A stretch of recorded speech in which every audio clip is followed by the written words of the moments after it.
En las cápsulas anteriores hemos construido varios elementos que nos permiten ahora abordar la pregunta sobre eficiencia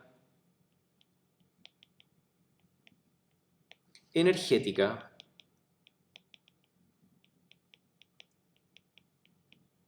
de AM.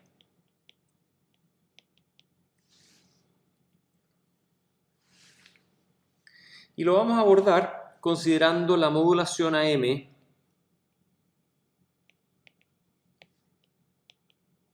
de un tono puro. ¿Sí?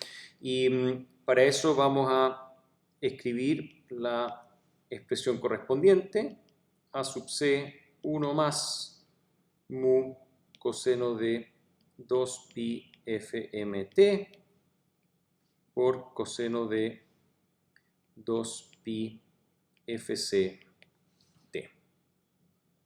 Ahora desarrollamos este producto y con trigonometría muy simple lo reescribimos de la siguiente forma, usando trigonometría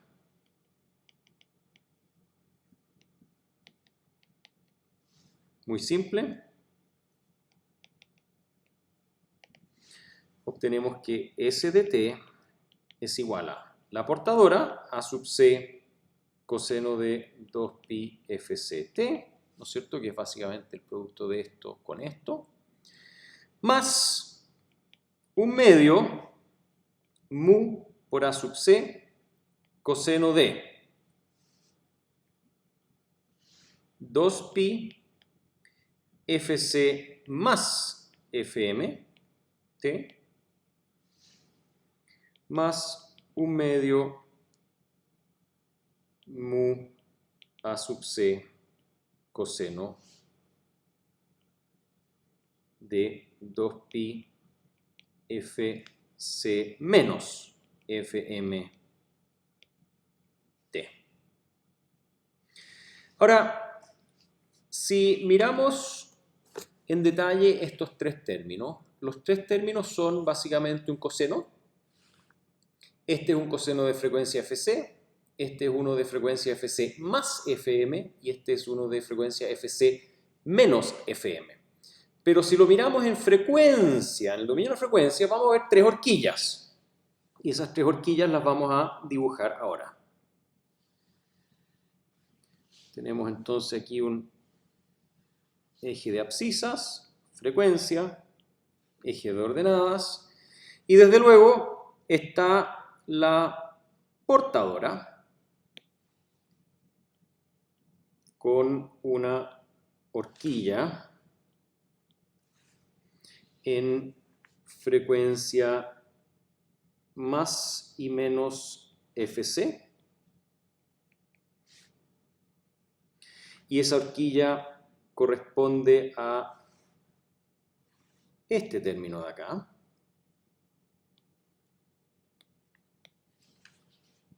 Código colores.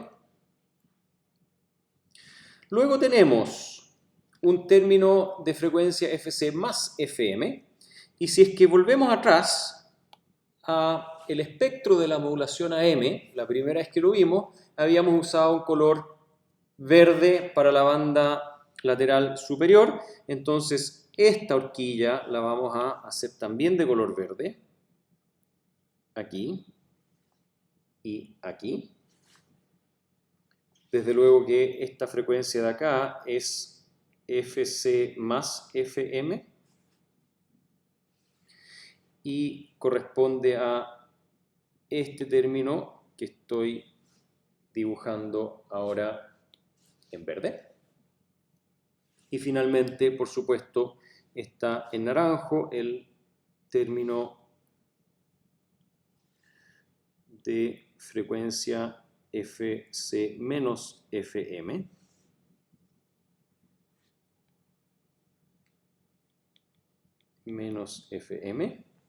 que es el que ahora estoy dibujando en naranjo.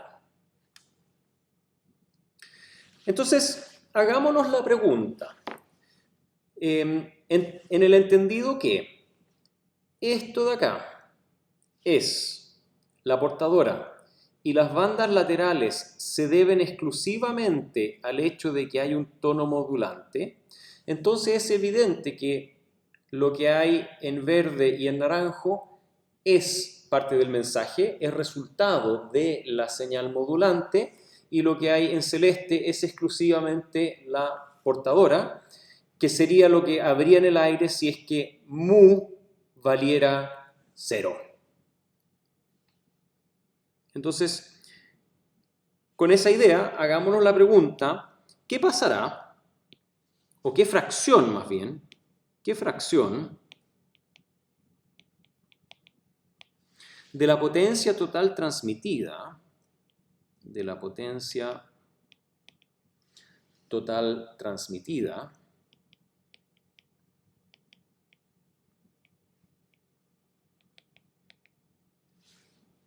porta información?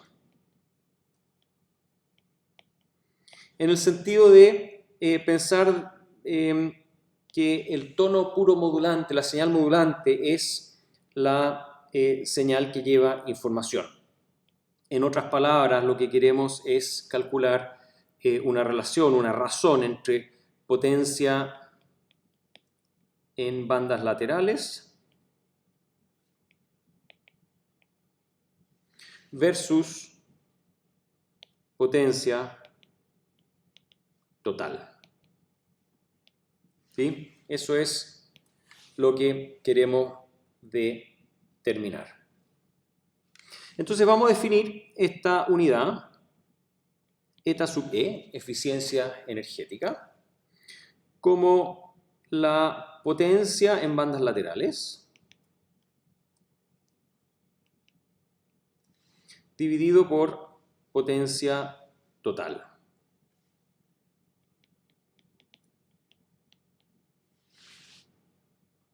Ahora, si es que hacemos aquí un cálculo aparte, por ejemplo, podemos hacerlo con color gris o verde mejor. La potencia de la portadora es muy simple. La potencia de la portadora es la potencia de este término de acá, es básicamente una sinusoide de amplitud A sub C. Entonces la potencia de la portadora es 1 medio A sub C al cuadrado. La potencia de una banda lateral, bueno, es básicamente la potencia de cualquiera de estas. Cada una de ellas es una sinusoide de tamaño 1 medio mu AC. Por lo tanto, su potencia es 1 medio por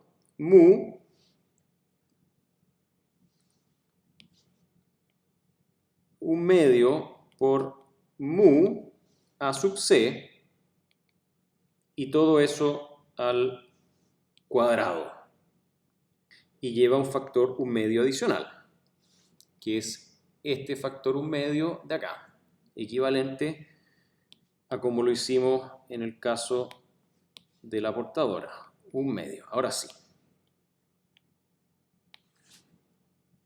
Entonces, nuestra razón de potencias es 2 veces la potencia de una banda lateral, básicamente la banda lateral superior, la banda lateral inferior, 2 veces por, y esto acá lo podemos calcular, es igual a 1/8 mu cuadrado A sub C al cuadrado.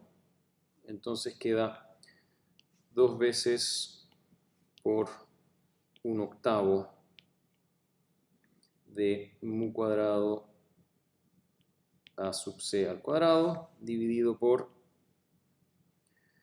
la potencia de la portadora, que es 1 medio AC al cuadrado, más 2 bandas laterales de 1/8 mu cuadrado AC cuadrado cada una.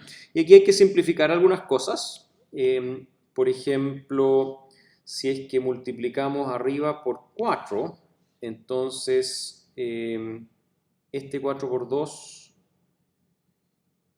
aquí sobra un medio, no sé por qué lo puse ese, ahora sí.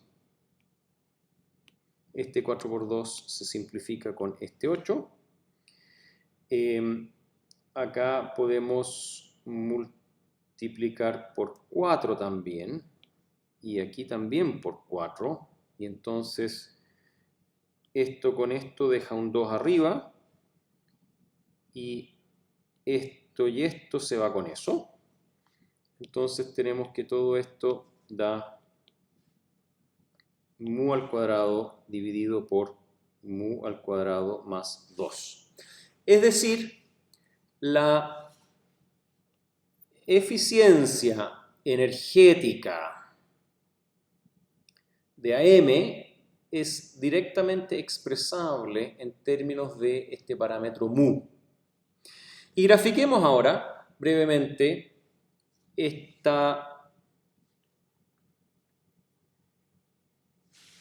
este valor de eta en función de mu, que vamos a asumir que está entre 0 y 1, vale decir que no hay sobremodulación. Entonces vamos a poner aquí el valor 1.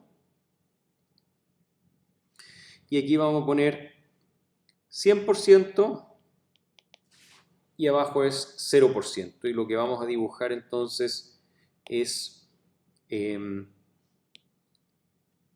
azul la eficiencia de la modulación AM, y eso se ve más o menos como está dibujado ahí. Esto es eta E de mu, igual mu al cuadrado partido por mu al cuadrado más 2. Es esta ecuación de acá. Entonces fíjense, si es que lo llevan al valor 1, eficiencia máxima, 1 partido por 3, acá estamos realmente en 30% de eficiencia, 33%. Es decir, en el mejor de los casos, cuando el factor de modulación es lo máximo que puede ser, cuando la señal modulada tiene un envolvente que realmente aquí llega y toca el eje de abscisas, donde Amin vale 0, aún en ese caso, la eficiencia de la modulación AM es solamente 1/3. 2/3 de la energía se transmiten en la portadora, calentar el aire en lenguaje coloquial, y solo 1/3 de la energía que sale al aire es energía destinada al mensaje. Y aquí entonces hay un par de lecciones que aprendemos de AM. La primera de ellas es que si bien por un lado habíamos dicho que deseamos una sensibilidad de amplitud K sub A pequeña para evitar la sobremodulación, acá por un criterio de eficiencia queremos que el K sub A, que es proporcional al mu, ¿no es cierto?, sea lo más grande posible, lo más cercano, con un mu lo más cercano a 1. Y lo segundo es que A sub m no es una modulación muy eficiente, y esto invita directamente a hacerse la pregunta: ¿cuáles son otras formas de modular que sí cautelan la eficiencia energética y que destinan más cantidad de potencia al mensaje que lo hace AM?